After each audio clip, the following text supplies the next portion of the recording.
And I have to say, The Feather in the Glass really grabbed me.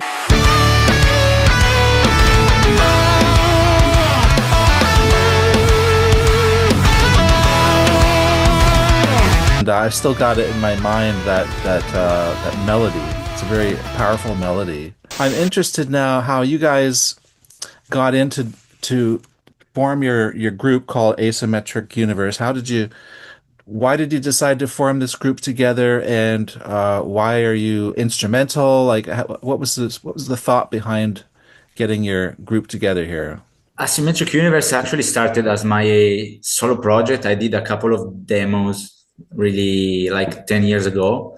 And then we decided to join since we are brothers and we have a different backgrounds of studies. We decided to blend all the genres we studied basically because we liked to find a new approach and a new results of music basically.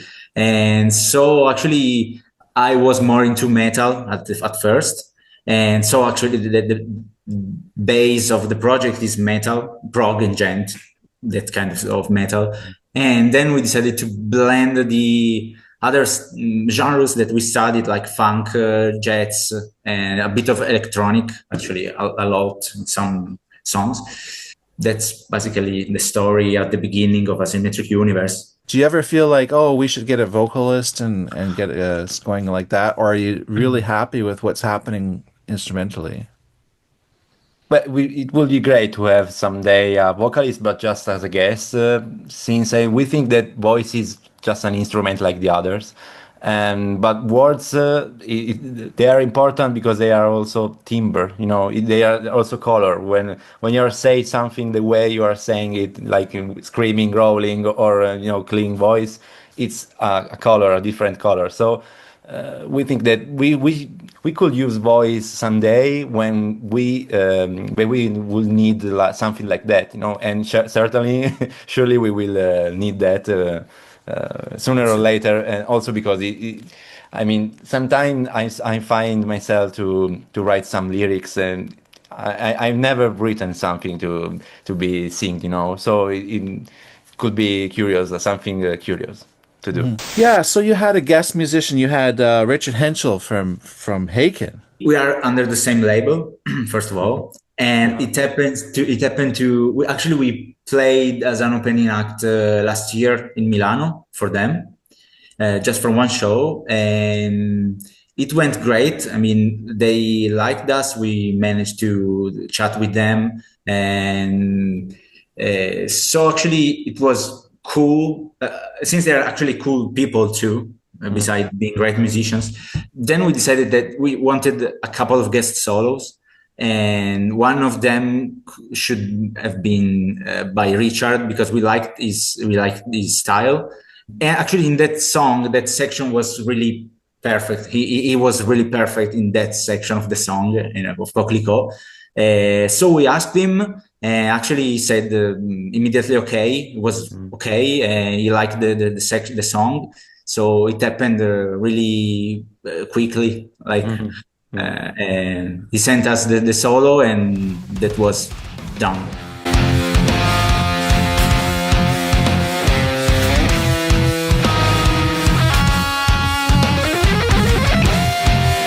So, yeah, already perfect. Yeah, first take, perfect. Again, both songs, I liked them both, and I noticed right away the jazz influence, the sort of in the composition for sure. What's your history with jazz, you guys? We love jazz for its harmony rather than the improvisation things. We love more the harmony part because we think that jazz is pure freedom, and freedom, yes, is improvisation, but also when you study harmony you find that there are many rules that are nonsense, and jazz destroy them all, destroys them all, because it's like, this chord is wonderful, like this, so you can use it. Yeah, I can use it. Wow. So we studied that side of jazz, the free part of jazz, we can think harmony without a jazz language. At least I can't think harmony. Also, when I studied classical harmony, there were so many rules that were nonsense to me. But yeah, they constructed the classical style, but they were nonsense. I mean.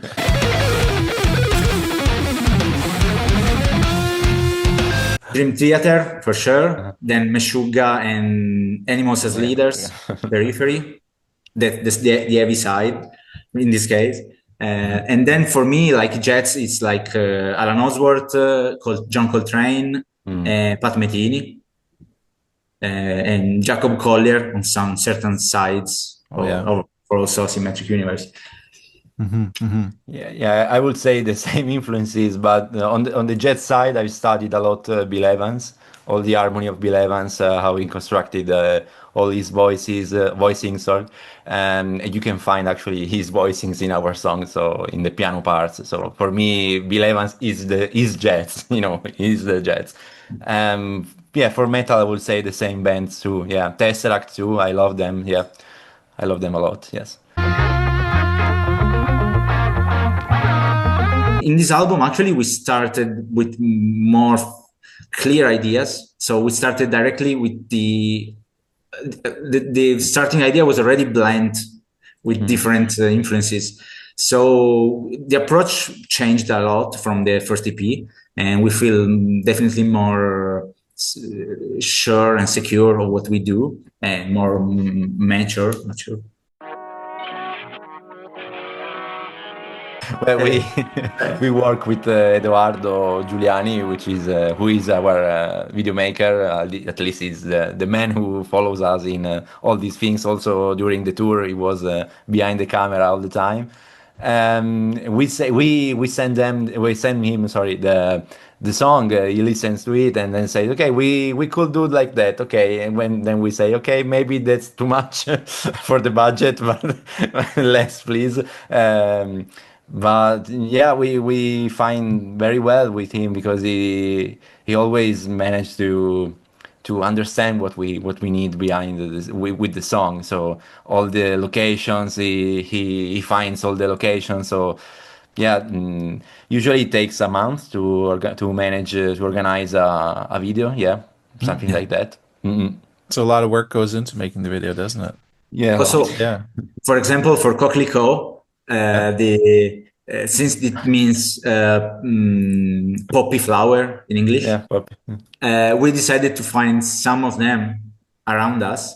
It was quite tough because we couldn't find so many of them like all together. So actually it took like a whole morning of car trip around the countryside to find a place where we can shoot the video. So it was really hot. So it was like around noon in a field with just the sun over our heads. And then we found out that the perfect month for this flower was the month after exactly 2 weeks later.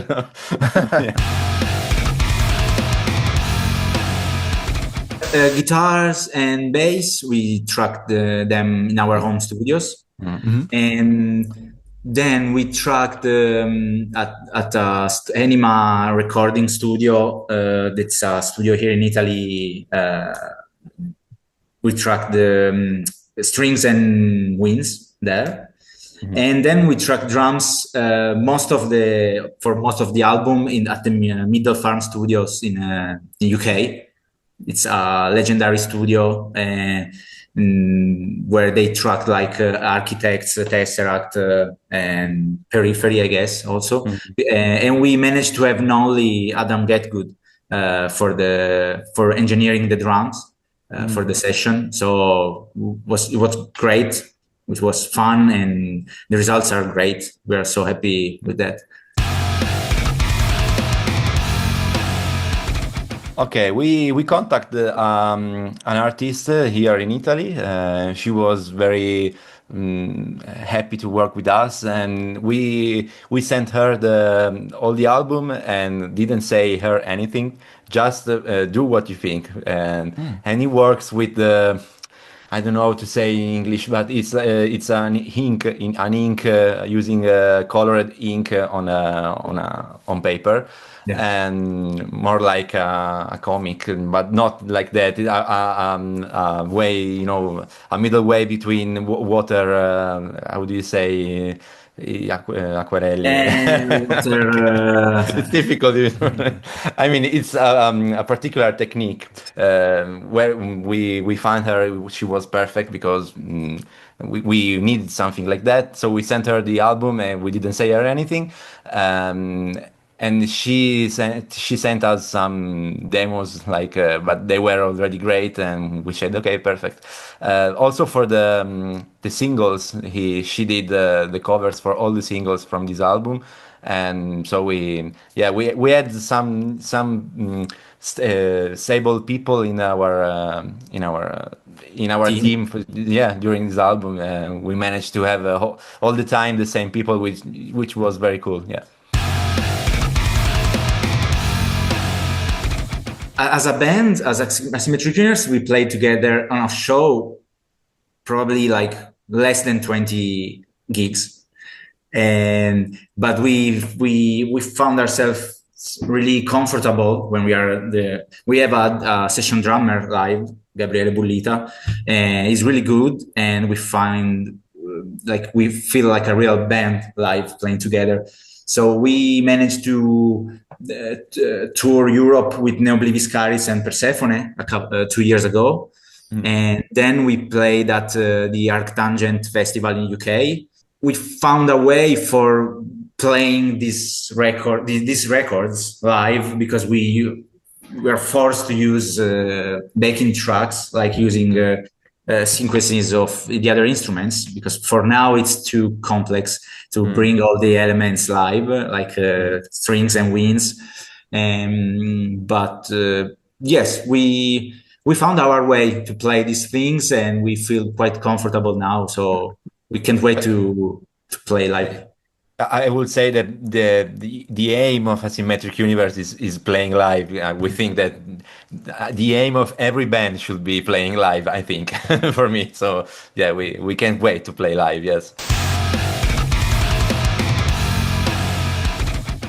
I would say instrumental prog, not so much. There's not much instrumental prog, and progressive in general. We have our friends Bentos that they have already signed with Inside Out 2, like us, and we are friends with them. But we didn't have all these chance occasions to work with other people, but not because Italian people is different. It's because there's no enthusiasm behind instrumental music and progressive in general. Here in Italy is metalcore, for example, is listened a lot, death metal, black metal, but progressive metal less than I mean less than the 70s or 80s when we had one of the best scene in the world. So it's like a bit lazy, a bit lazy scene. Yeah. I'm curious too about being on the Inside Out label, which is pretty legendary. It's becoming now, really. There's so many great bands. For example, of course, Haken is a prime example in that you got to work with Richard Henschel. Haken, I love Haken. You guys fans of Haken? Yeah, a lot. Yeah. I have the CD in my car, and my wife was listening to it, and she said she liked it, and my mind was blown. I couldn't believe she would like in metal, never mind metalcore or anything, or Djent. She loved it. So how did you end up working with Inside Out? Did they approach you, or did you approach them? Actually, we wrote to them when we were going to release the second EP, and basically we discussed about the deal with them already with the second EP, but we were like forced to release the second EP in order to go touring with Neoblivis Caris and Persephone. So actually we couldn't find a way for starting working together with that EP. So basically then our nowadays product manager of the label came to London watching us playing. It was like early 2000 movies, you know, like there's the producer that is The going like producer a at the live full, shows, yeah. yeah, oh my God, the producer is going. So yeah, actually we met with him and he liked us and they liked the second EP. So then we just sorted out the deal, what was left to Yeah, discuss. they trusted us because we didn't have new music other than the second EP, but we needed the second EP to be released for the tour. So they said, okay, but just write other music. Yeah, perfect. Yeah. Cool. So you guys, I was looking at some of your your experience previous to this band, of course, and a lot of it is composing for commercial uses for video games and commercials and things like that. So how did you guys end up doing all that kind of work as well? Well, it's primarily an economically thing. It's like Right. a more secure side of the industry of music, Hmm. because there's more work generally. But we had some issues there too, because in Italy, also in that side, the music industry is not that good in Italy. So we managed to work abroad, and it's difficult too to work in that side. But yeah, we live with music, so teaching or composing. So we couldn't find a way to live without music. So we decided to have music in every part, either in work, either in our free time. It's- I mean, for me, it's natural to wake up in the morning and thinking about, okay, today I will do this in music, which could be also only, working on the template, on orchestral template, but it's always music. Right. That's curious. I was wondering, what are your parents, what, like, obviously you grew up together, your brothers. Are you the only children? Are there other children? Are your parents, a big part of, your musical encouragement and education, or? Yes, like we are the first Mm. people involved in music in our family. In Uh, generations. yeah, Yeah. definitely the only people related to music. Okay. Uh, but our parents used to listen. I mean, still listen to great music. So when we were children, we listened already to Pat Metini or Joe Satriani or Mhm. even Ennio Morricone. And So Morricone, yeah, yeah. it was already great music. So like we were lucky enough to Mm, skip through commercial stuff and starting to listen to mm. actual music. They have great ears, they're not musicians at all, no, but they can recognize. I remember sometime a time that I was playing Schubert on piano, and my mother recognized that it was Schubert only for the voicings of the chords. I mean, wow, That's wow. impressive. So yeah, they have great ear, and yeah, they always encourage us to make music. Yeah, they were a solid part of that. Yeah, obviously, yes. Well, in the album in general, there are some songs that are actually different from the singles, Mhm. definitely different. So actually, we released 4 singles out of this Mhm. record because 2 of them we released the last Last year. year. Mhm. But there are different songs. I mean, really different.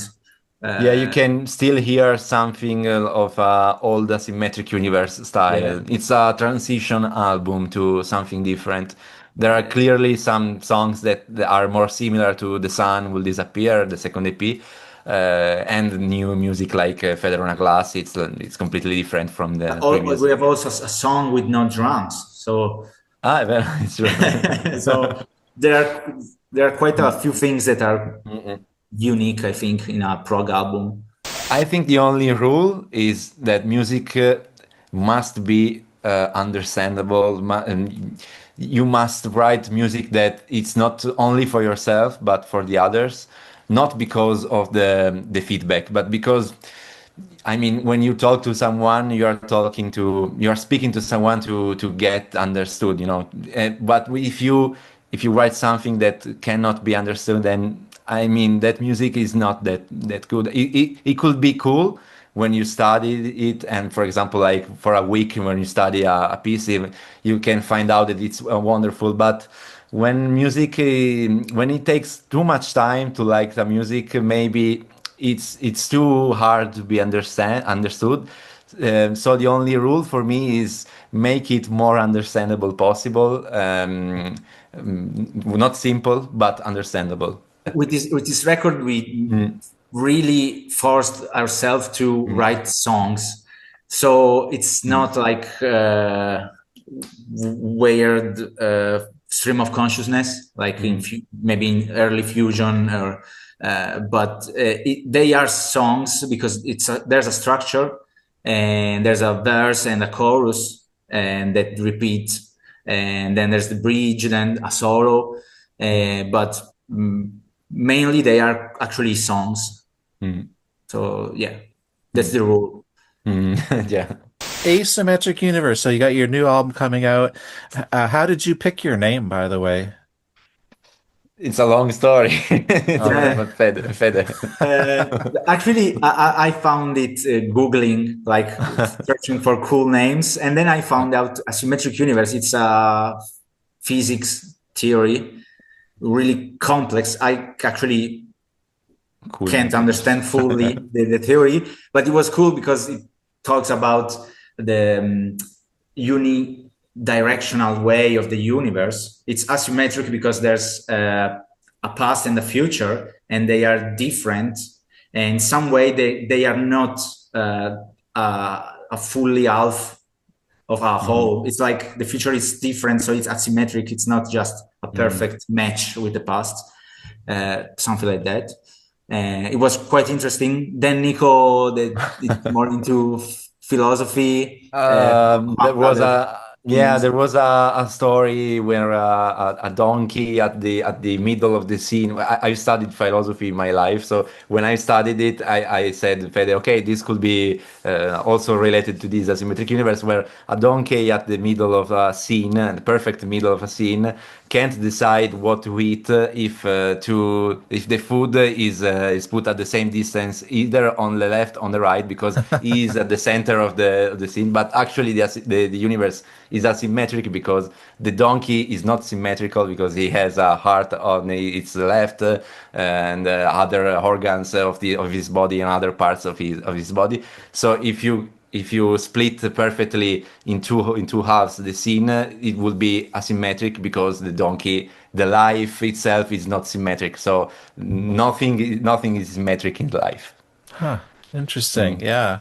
So does that apply to the music? Like now that you've finished your album, I'm assuming it's all done, right? You don't have anything else to do other than the process of getting it released and all that. How are you feeling as far as standing there and looking at what you've accomplished? How do you guys feel about it? Yeah, we are satisfied. Yeah. It took some time, like a couple of years almost, and well, 1 year and a half, and but it was a long process because we grew up a lot during the process. So actually, we know which song was made in which part of the process, so we can feel differences. But we managed to make it more coherent. So the whole album is quite coherent in tones, sounds, ideas.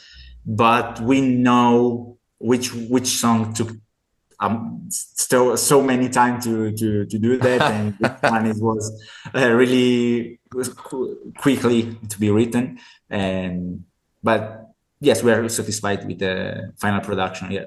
For example, Fair Enough, the title Fair Enough, which is the second track of the album, is called Fair Enough because we wrote a song that was pretty difficult at the beginning, and the label told us that it was pretty difficult, and then we said, okay, fair enough, and then we chopped the song, and it was actually cool. Yeah.